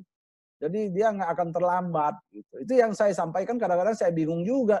Kenapa susah bener sih lapor gitu. Oh, kalau takut saya ini ternyata, dan itu banyak yang lapor itu perusahaan-perusahaan besar juga, itu ada lawyernya, ada ininya, masa nggak ngerti. Kadang-kadang kita berpikir apa memang belum tahu ya gitu. Nah, karenanya kami juga melakukan kerjasama dengan BEI ya, mengenai perusahaan-perusahaan yang sudah listing di pasar modal itu. Jadi jangan hanya mematuhi ketentuan yang ada di pasar modal, tapi juga ada kewajiban untuk memberitahukan merger dan akuisisinya ke KPPU. Itu saya kira seperti itu ya. Jadi bukan kita mengada-ada, enggak ininya. Memang peraturan menginikan kita begitu. Bahkan peraturannya sangat saklek. Per hari 1 M katanya. Jadi kalau kita ngikutin ketentuan itu sepenuhnya, maka kita jatuhnya 25 M. Itu rata-rata akan kena sanksi 25 M. Tapi saya dalilkan ke teman-teman di KPPU, ini hukum ini bukan kayak kalkulator, saya bilang gitu. Kalau kayak kalkulator nggak perlu ada majelis, saya bilang gitu. Taruh aja di komputer, itu lebih pintar ngitung daripada kita. Nah, tapi majelis itu, penegakan hukum itu kan dasarnya keadilan. Jadi itu menjadi pertimbangan sehingga banyak sanksi yang dijatuhkan, sebagian besar sanksi itu rendah, sangat rendah. Demikian jawaban saya. Yang pertanyaan itu. Apalagi? Baik. Ini Pak Ketua, pertanyaannya lagi. Nah, ini dari Pak Teddy, berbicara soal upaya preventif dalam upaya relaksasi di masa pandemi terhadap pengusaha, tentu perlu ada pengawasan. Pertanyaannya adalah bagaimana upaya pengawasan baik terhadap pengusaha atau petugas sendiri dalam menjalankan kewajiban upaya pengawasan untuk memperkuat kelangsungan ekonomi. Silakan Pak Ketua. Bisa diulang? Baik. Ini dalam berbicara soal upaya preventif atau pencegahan, di situ ada upaya relaksasi di masa pandemi terhadap pengusaha. Upaya relaksasi ini tentu perlu ada pengawasan. Nah, bagaimana upaya pengawasan terhadap pengusaha maupun ke petugas itu sendiri, mungkin ke KPPU-nya kalau ada relaksasi, bagaimana pengawasan kepada pelaku usahanya maupun kepada KPPU-nya itu sendiri. Silakan Pak Ketua. Ya. Jadi gini, relaksasi itu bukan berarti kita stop memonitor ya. Itu tetap, jadi monitoring gitu ya, tetap kita lakukan. Laporan-laporan masyarakat tetap kita follow up itu ininya. Jadi seperti saya sampaikan tadi, misalnya kita fokus dalam rangka pandemi ini memonitor bahan-bahan pokok dan kesehatan dan alat-alat kesehatan dan obat-obat yang terkait dengan kesehatan. Nah, caranya bagaimana? Kami suratin itu. Para pelaku usahanya kami suratin supaya ini tujuannya untuk mencegah. Terus terang banyak pelaku usaha yang merasa keberatan. Ini seolah-olah mereka mau diperiksa, seolah-olah mereka salah gitu dengan datangnya surat-surat dari KPPU. Padahal goal kami sebenarnya itu mencegah jangan sampai bahan-bahan pokok itu dan kesehatan itu harganya naik. Dan alhamdulillah kan ternyata harganya turun itu. Kemudian turun. Ini bahan-bahan pokok itu harganya turun. Begitu juga dengan kesehatan turun. Itu tentu kami nggak mengklaim itu merupakan hasil kerja KPPU sendiri. Saya kira itu hasil kerja secara keseluruhan lah. Kita bersama-sama melakukan. Sampai sekarang kita tetap memonitor itu. Semua aktivitas tetap kita monitor. Tadi ada penyesuaian kebijakan ataupun relaksasi mengenai tender. Tentu walaupun KPPU membolehkan penunjukan sesuai juga dengan peraturan, tapi tetap seperti Prof. Ningrum sampaikan, tetap harus fair. Kalau nggak fair ya kita periksa ininya. Karenanya masih ada perkara-perkara yang itu kebanyakan laporan dari masyarakat itu. Ya, jadi mereka merasa tidak fair, tentu kita periksa. Ini apa benar tidak fair? Kalau ya tidak fair, benar-benar tidak fair ya kita tetap proses sebagaimana biasa. Jadi semua proses persaingan tetap kita monitor. Ini KPPU walaupun kerja dari rumah, tapi kami rapat terus. Ininya, ya. Jadi bahkan hari Minggu pun kita rapat. Ininya. Jadi bukan hanya hari kerja. Sekian. Baik, terima kasih Pak. Tadi ada teman dari BPN itu salam. Pak. Ya, itu Pak Ketua pertanyaan dari BPN ini Pak. Ya, iya. Lama di BPN Pak Ketua. Iya. Bagaimana peran KPPU dalam kondisi pandemi corona agar pelaku usaha tidak terpuruk dan dapat menggerakkan roda perekonomian? Bagaimana peran KPPU Pak Ketua? Nah, seperti kita sampaikan tadi ya, bahwa kita menekankan kepada pencegahan. Kemudian kita juga menerapkan rule of reason semua perkara. Ya, jadi semua perkara kalau seandainya ada pelanggaran tapi karena ini akibat ataupun pengaruh dari COVID, maka kita nggak akan hukum. Itulah ininya rule of reason itu kita terapin. Jadi KPPU mengambil inisiatif bahwa kita akan terapkan rule of reason. Kemudian KPPU membuka konsultasi. Jadi kalau mau ada kerjasama, mau apa, konsultasi dulu KPPU sehingga KPPU bisa membolehkan. Dan itu sudah jalan. Jadi banyak, memang kebetulan ini berkaitan dengan BUMN yang ini. Mereka konsultasi dulu, lalu kata KPPU nggak ada masalah, jalan mereka. Tapi pelaku usaha swasta belum banyak yang konsultasi.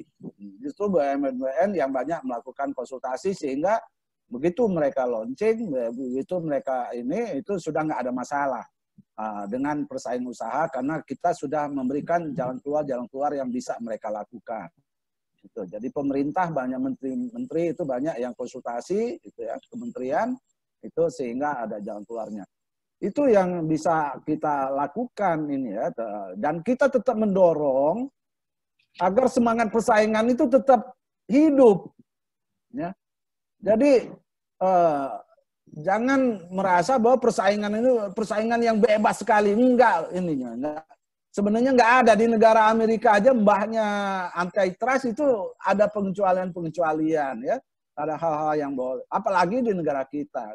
Saya sampaikan tadi selain pasal 50, 51 juga ini keadaan kahar, kepentingan umum itu menjadi pertimbangan kita untuk dikecualikan. Kalau keadaan kahar apalagi itu. Darurat itu hukum darurat. Ininya seperti itu. Ya, terima kasih. Baik, terima kasih Pak Ketua. Sebelum saya lempar dulu ke Prof. Ningrum ya Pak Ketua ya. Yang pertama tadi. Baik Prof, ada pertanyaan dua ke Prof. Ini soal tadi pembayaran PNBP yang hanya melalui aplikasi BNI tidak bisa dengan bank lain. Apakah bisa dikategorikan ini apa kategori praktek persaingan usaha tidak sehat? Terus yang kemudian pertanyaan yang kedua Prof, terkait dengan poin competition tadi yang Prof sampaikan, menurut pendapat Prof yang seluruh regulasi yang kita miliki terhadap persaingan usaha saat ini seberapa mungkin kita dapat adjust kepada competition, mungkin terkait peluang atau halangan yang kita miliki. Silakan Prof. Ya. Baik, terima kasih atas pertanyaannya itu dari Pak Notaris ya. Itu pertanyaan yang baik sekali. Kalau udah ada keluhan ya, itu kalau satu single supply misalnya ya, kalau satu suppliernya saja di bank tertentu, setahu saya coba Bapak buka lagi daftar putusan KPPU, kalau nggak salah dulu pernah ya BRI ya yang terkena juga, yang mewajibkan kalau mau ini harus pakai asuransi ini, dan dihukum bersalah oleh KPPU. Saya ingat sekali itu cerita berapa tahun yang lalu. Nah, dalam hal ini kalau cuma satu yang mensuplai, pasti akan ada dalam tanda kutip Pak ya. Kalau kamu merasa nggak punya pesaing, tentu pelayanan yang diberikan semuanya pasti akan tidak bisa memenuhi aspek-aspek yang maksimal. Nah, dengan demikian sebagai misalnya Bapak merasa kenapa harus satu, kenapa tidak bisa yang lain, kan itu udah ada semacam artificial barrier ya. Jangan-jangan siapa yang menciptakan sehingga cuma satu dan peraturan apa yang melandasi itu. Tapi hati-hati Pak, biasanya dalam kondisi market atau pasar seperti itu ketika terjadi single supply itu, jangan-jangan lebih efisien. Jangan-jangan kalau dikasih lebih rame, lebih tidak teratur, tidak terkontrol, dan lain-lain. Tapi kalau Bapak mulai merasakan bahwa ini sebagai suatu keluhan, ini saatnya Bapak datengin Pak Ramli, laporkan, kenapa hanya ada satu? Kenapa tidak dibuka kesempatan? Undang-undang kan memberi jaminan kesempatan kepada semua orang untuk memberikan yang terbaik. Lewat persaingan. Ya, walaupun nanti pasti ada alasan. Kami mau satu karena pasti ya efisien dan tidak ribet dengan yang lain-lain, pencatatan dan lain-lain semuanya akan sangat terkoordinir. Nah, kalau Bapak merasakan ada semacam penutupan entry untuk pesaing-pesaing yang lain untuk bersaing, saya rasa pintu masuknya sudah dibukakan oleh KPPU, keluhan-keluhan itu akan ditanggapin. Nanti pasti akan ada proses selanjutnya untuk verifikasi. Nah, kemudian yang kedua, co-optation itu kebetulan yang nanya mahasiswa saya dan lagi skripsi dengan saya ini, Boy Crescendo ini ya. Saya pastikan bahwa sekalian ke Pak KT nih, Pak Ketua, jangan-jangan Indonesia ya udah 2 kali itu tercatat punya karakter yang beda. Waktu KPPU beberapa tahun yang lalu memperkenalkan vertical collusion, semua orang apa itu kok apa? Mana ada sekolah di mana itu yang bikin vertical collusion itu? Ternyata memang karakter kita bahwa persekongkolan itu vertikal. Jadi biarpun mazhab itu tak dikenal di negara-negara lain, ya Indonesia memang punya karakter. Semuanya kita punya persekongkolan pasti rata-rata diatur dari atas, dari Setia Novanto punya malah dari Banggar, mulai dari rapat-rapat di DPR, kan luar biasa. Nah, dalam masa pandemi ini, mungkin KPPU bisa bikin satu seminar khusus, bisa bikin satu kertas kerja, ya. Pandemi ini men-trigger kesempatan untuk jangan-jangan itu co-optation itu menjadi satu ciri khas persaingan usaha di Indonesia. Ada bersaing, ada yang cooperation. Dengan kemitraan tadi Bapak jelas sekali, itu adalah partnership atau itu suatu kemitraan.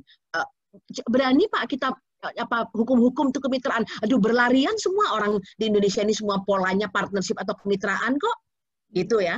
Dan Pak Ketua tadi benar sekali. Itu yang saya jawabkan tuh ke beberapa yang nanya. Jadi Bu, kalau relaksasi itu gimana? Boleh. Udah dijawab tadi dengan tegas. Pengawasan terhadap pelanggaran perbuatan melawan hukum terhadap prinsip-prinsip persaingan usaha yang sehat, tetap buktinya Bapak nggak nutup pintu untuk menerima laporan, betul nggak? Ya, tapi relaksasi itu apa? Oh, boleh tunjuk langsung, boleh lah. Jangan orang udah ngantri menderita dulu baru bagi masker. Kenapa? Ditender dulu ya maskernya. Kan bisa kelihatan, tapi mens rea-nya hati-hati Pak. Itu yang saya bilang tadi di tengah pilkada ini. Kemarin Pak Ramli juga udah bikin statement karena pilkada bukan cuma ada di Medan, di mana-mana, itu benar-benar Pak, jangan ambil kesempatan. Dan KPPU tetap akan tegas seperti LKPP, seperti KPK, akan menegakkan kalau ada hal-hal yang nggak ini. Misalnya tunjuk langsung, tapi temennya, tunjuk langsung, tapi KKN, tunjuk langsung. Maaf ya Pak, markup. Markup memang mainannya KPPU, oke, itu di KPK. Tetapi kan ada proses yang tidak fair. Kan gitu ya, jadi tetap KPPU tetap berfungsi. Nah, co-optation saya tidak bisa jawab. Saya cuma bisa memastikan karena kita punya pasal 33, ekonomi kekeluargaan, jangan-jangan di zamannya Pak Ketua, Pak Kurnia Toha, karakter itu yang ditonjolkan. Co-optation ya, bukan berarti murni kerjasama atau murni selama ini kita Pak Kurnia belajarnya di Seattle, saya belajarnya di mana. Oh, guru-guru kita persaingan seini akan memberikan ini. Jangan-jangan Pak kertas kerja kita itu pula yang cocok dengan Indonesia 5 tahun ke depan co-optation.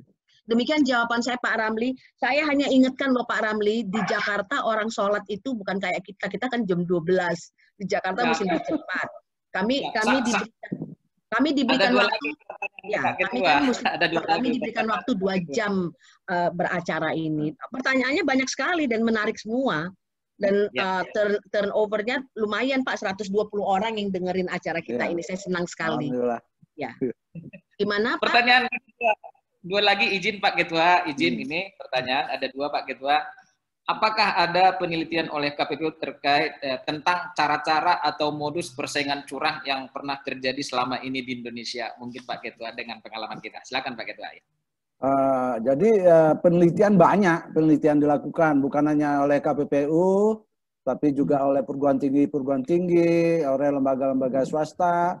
KPPU juga aktif ya melakukan kajian-kajian itu untuk dan bekerja sama dengan perguruan tinggi. Itu memang belum besar karena anggaran kita terbatas.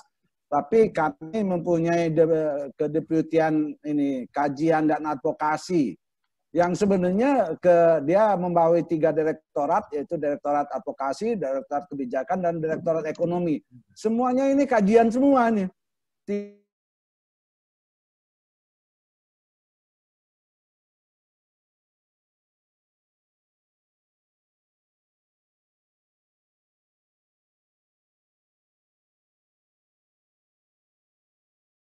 Bisa kita ketahui apakah ada kebijakan-kebijakan pemerintah yang tidak sesuai dengan prinsip-prinsip persaingan usaha. Jadi kita aktif melakukan kajian-kajian itu, baik juga ada kajian-kajian yang kita lakukan karena atas laporan dari masyarakat, yang kemudian setelah kita periksa itu lebih tepat untuk kita lakukan kajian. Nah, dari kajian-kajian ini kemudian bisa melahirkan perkara. Jadi kalau ditemukan bukti yang cukup, itu ya minimal 1 bukti, maka dia bisa jadi perkara. Tapi kalau kita lihat dari kajian ini ternyata salahnya terletak di kebijakan pemerintah, maka kami melakukan saran dan pertimbangan. Itu. Nah, saya baru saja bertanya kepada Deputi ini ke advokasi dan kebijakan dan advokasi kita mengenai kajian kita mengenai e-katalog. Nah, jadi kita berkirim surat kepada LKPP agar di dalam e-katalog itu membuka kesempatan yang sama untuk semua pelaku usaha, terutama pelaku usaha UKM.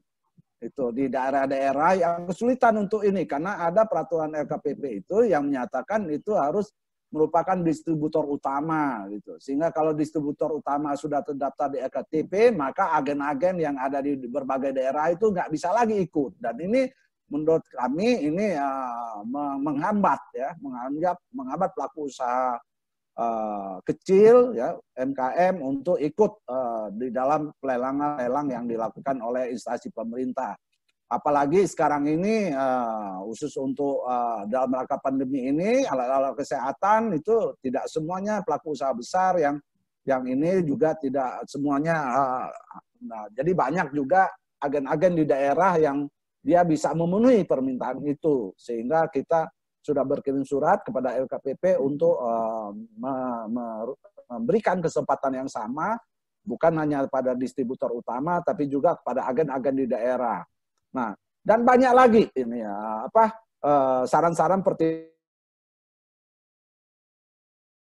garam, menyangkut tepung, menyangkut semen, menyangkut macam-macam, banyak sekali yang kami sampaikan. Itu ada saran dan pertimbangan kami kepada pemerintah itu lebih dari 200 yang sudah diberikan ininya. Dan kami akan tetap, bahkan kami ke depan itu akan mengambil tindakan langkah-langkah yang lebih konkret apabila saran-saran dan pertimbangan tersebut ternyata tidak membuahkan hasil, ya mungkin kami akan mengambil langkah-langkah lain sehingga hal itu bisa lebih efektif untuk dilakukan. Itu yang ini ingin saya sampaikan. Baik. Terima kasih Pak Ketua, karena saya janjinya ini Pak Ketua sampai jam 11 saja Pak Ketua. Jadi ya. Mulai tadi kita udah hampir 2 jam diskusinya. Mohon closing statement dari Pak Ketua. Pak Ketua ini untuk Medan Pak Ketua, Provinsi Sumatera Utara, dan juga nanti langsung di Prof. Ningrum. Silakan Pak Ketua. Jadi terima kasih sekali kepada Prof. Ningrum. Banyak sekali masukan tadi dan saya akan tindak lanjuti tadi ya. Ada mungkin pedoman atau apa mengenai cooperation itu bagaimana ke depan ya. Saya juga masih punya utang dengan Prof. Ningrum sebenarnya mengenai beberapa pedoman itu ternyata ini berat juga bagi SDM kami untuk melangkah itu. Saya sudah teriak-teriak sebenarnya kita sibuk serahkan ke orang gitu. Serahkan ke perguruan tinggi untuk bikin. Jangan kita mengerjakan semua sehingga kita nggak bisa. Tapi ini belum terlaksana dengan efektif ini beberapa hal ini. Kemudian juga tadi ya bahwa kita tetap melakukan tugas-tugas kita, fungsi-fungsi kita sebagaimana mestinya, tentu dengan penyesuaian dengan kondisi krisis ekonomi. Seperti itu. Sekali lagi terima kasih kepada Prof. Ningrum, juga kepada Kanwil. Nah, ini mengenai banyaknya perkara di Sumut, itu mungkin memang sosialisasinya perlu lebih aktif lagi ininya, ya. Ya. Jadi lebih dikencengkan lagi sosialisasinya sehingga